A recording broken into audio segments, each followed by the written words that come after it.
Bonjour à nouveau et merci de rester avec nous. Place à l'info africaine en compagnie de Nisrine Aouzdar. Bonjour Nisrine. Bonjour Khadija, bonjour à tous. Alors ce matin, on va commencer avec cette mauvaise nouvelle, en tout cas qui concerne la fièvre jaune. Devant l'inquiétante ampleur que prend l'épidémie en Afrique, l'Organisation mondiale de la santé appelle ce matin à une réunion d'urgence sur la maladie. Une réunion programmée en effet au regard de la gravité de la situation et pour prendre conscience de la nécessité d'être vacciné. L'épidémie a fait des centaines de morts dans le continent depuis l'année dernière.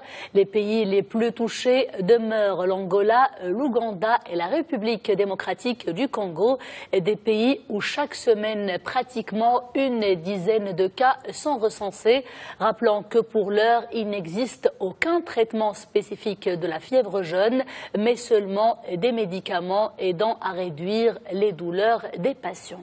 Et si vous êtes en train de nous regarder de l'un de ces pays que Nisrine vient de citer, alors vaccinez-vous.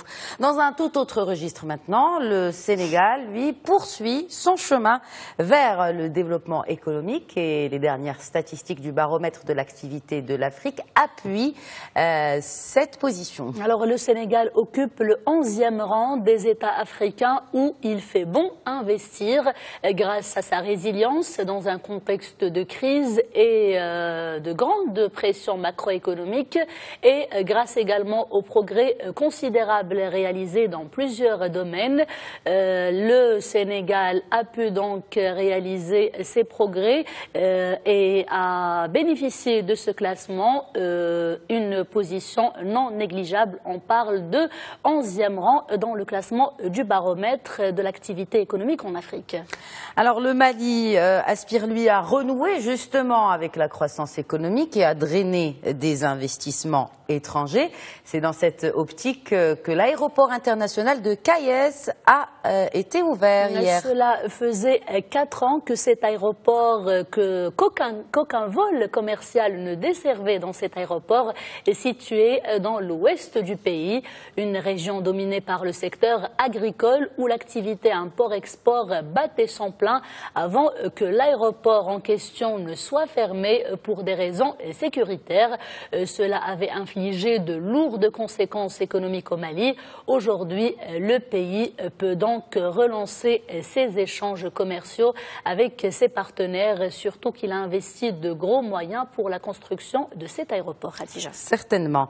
On parle économie toujours, mais là on va parler des effets et de l'impact des violences de Boko Haram qui ont engendré des pertes non négligeables, des pertes économiques, plus bien sûr les pertes humaines au Nigeria, et cela selon un communiqué gouvernemental. Des pertes estimées à plus de 100 millions de dollars depuis l'année 2009.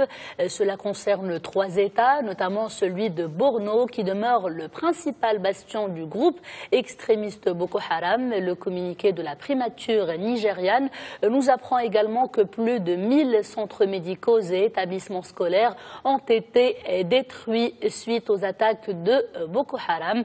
La reconstruction sera un défi considérable pour le Nigeria. Autre défi pour le Nigeria, celui d'assainir le climat social. Oui, Khadija, car le climat social est des plus tendus actuellement et pour cause la hausse de 67% des prix de l'essence à la pompe.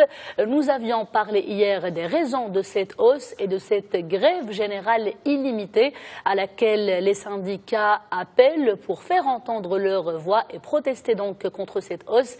Eh bien, une décision judiciaire est tombée hier soir interdisant tout mouvement de protestation, mais les syndicats ne comptent pas faire marche arrière et maintiennent cette grève générale illimitée, Khadija.